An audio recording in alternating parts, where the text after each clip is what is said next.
You, John Fitzgerald Kennedy, do solemnly swear I, John Fitzgerald Kennedy, do solemnly swear that you will faithfully execute the office of President of the United States that I will faithfully execute the office of President of the United States and will, to the best of your ability, and will, to the best of my ability, preserve, protect, and defend the Constitution of the United States. preserve, protect, and defend the Constitution of the United States. So help you God.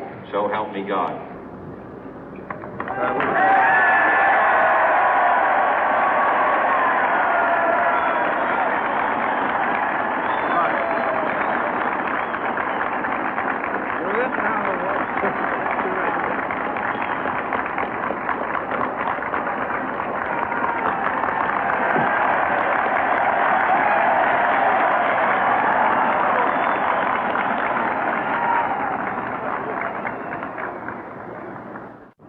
Vice President Johnson, Mr. Speaker, Mr. Chief Justice, President Eisenhower, Vice President Nixon, President Truman, Reverend clergy, fellow citizens. We observe today not a victory of party, but a celebration of freedom, symbolizing an end as well as a beginning, signifying renewal as well as change. For I have sworn before you and Almighty God the same solemn oath our forebears prescribed nearly a century and 3/4 ago.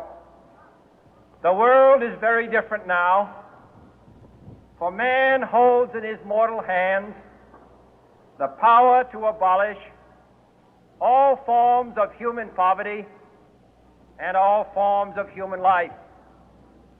And yet the same revolutionary beliefs for which our forebears fought are still at issue around the globe.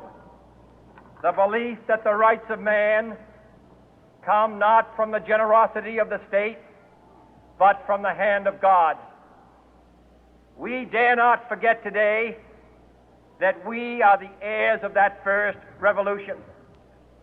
Let the word go forth from this time and place to friend and foe alike that the torch has been passed to a new generation of Americans born in this century, tempered by war, disciplined by a hard and bitter peace, proud of our ancient heritage, and unwilling to witness or permit the slow undoing of those human rights to which this nation has always been committed and to which we are committed today at home and around the world.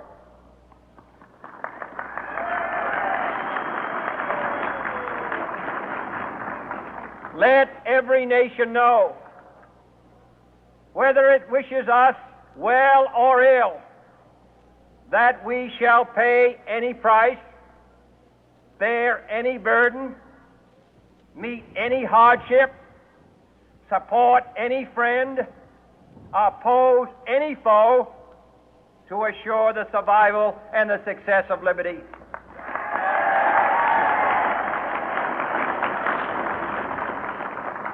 This much we pledge and more.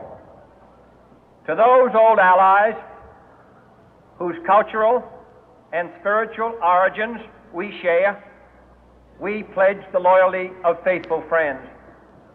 United, there is little we cannot do in a host of cooperative ventures.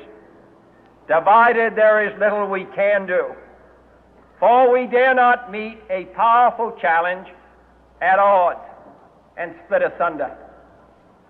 To those new states whom we welcome to the ranks of the free, we pledge our word that one form of colonial control shall not have passed away, merely to be replaced by a far more iron tyranny.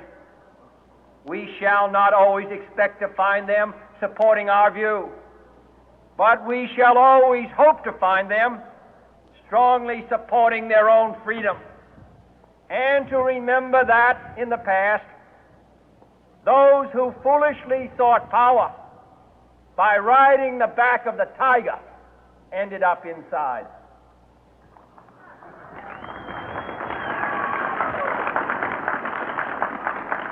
To those people in the huts and villages of half the globe struggling to break the bonds of mass misery, we pledge our best efforts to help them help themselves for whatever period is required, not because the communists may be doing it, not because we seek their votes, but because it is right. If a free society cannot help the many who are poor, it cannot save the few who are rich.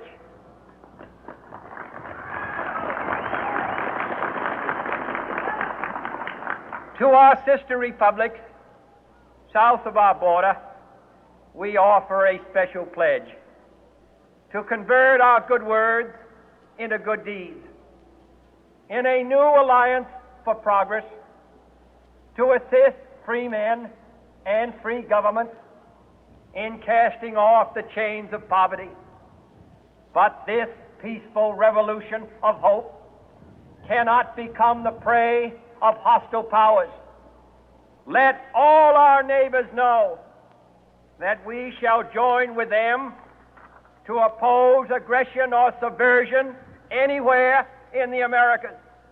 And let every other power know that this hemisphere intends to remain the master of its own house.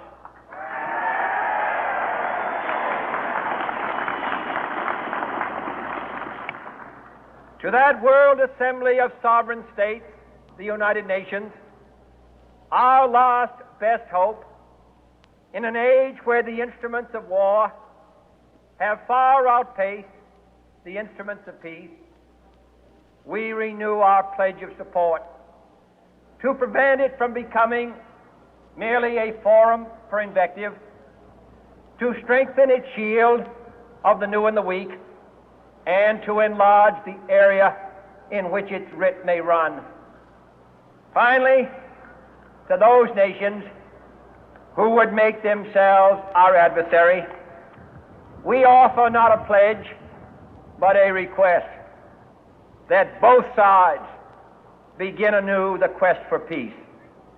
Before the dark powers of destruction, unleashed by science, engulf all humanity in planned or accidental self-destruction, we dare not tempt them with weakness, for only when our arms are sufficient beyond doubt can we be certain beyond doubt that they will never be employed. But neither can two great and powerful groups of nations take comfort from our present course, both sides overburdened by the cost of modern weapons, both rightly alarmed by the steady spread of the deadly atom, yet both racing to alter that uncertain balance of terror that stays the hand of mankind's final war. So let us begin anew, remembering on both sides that civility is not a sign of weakness, and sincerity is always subject to proof. Let us never negotiate out of fear, but let us never fear to negotiate.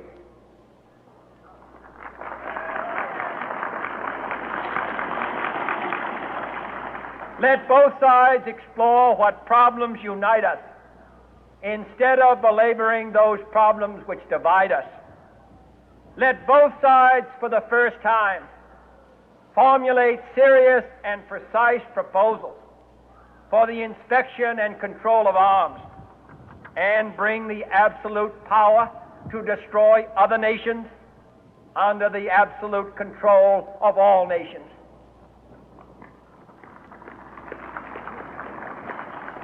Let both sides seek to invoke the wonders of science instead of its terrors.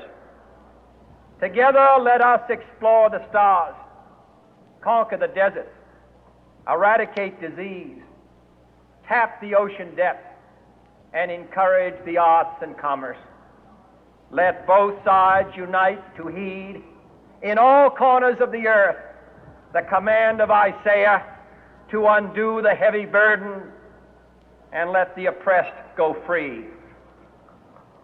And if a beachhead of cooperation may push back the jungle of suspicion, let both sides join in creating a new endeavor, not a new balance of power, but a new world of law, where the strong are just and the weak secure and the peace preserved.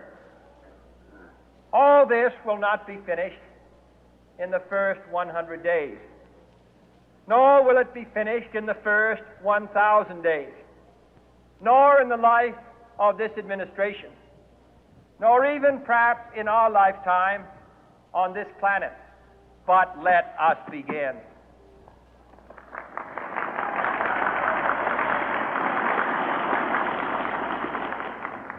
In your hands, my fellow citizens, more than mine, will rest the final success or failure of our course.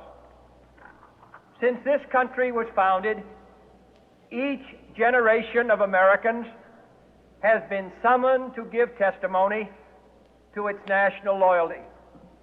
The graves of young Americans who answered the call to service surround the globe.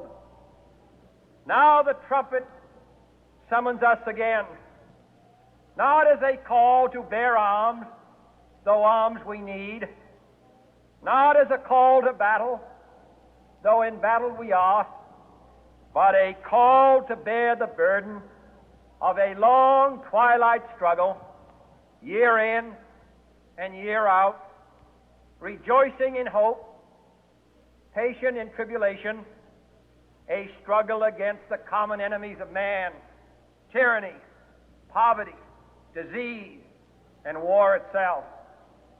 Can we forge against these enemies a grand and global alliance, north and south, east and west, that can assure a more fruitful life for all mankind? Will you join in that historic effort?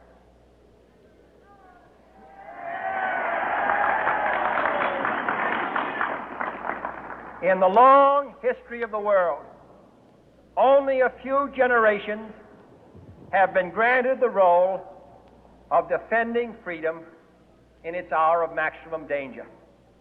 I do not shrink from this responsibility. I welcome it.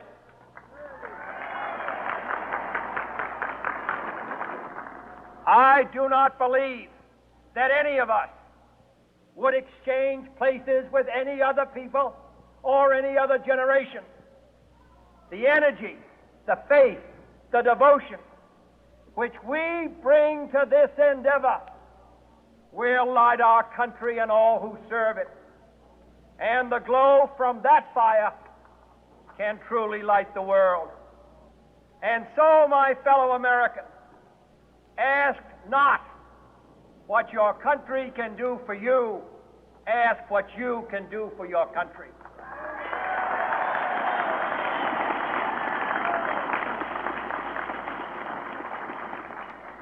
My fellow citizens of the world, ask not what America will do for you, but what together we can do for the freedom of man.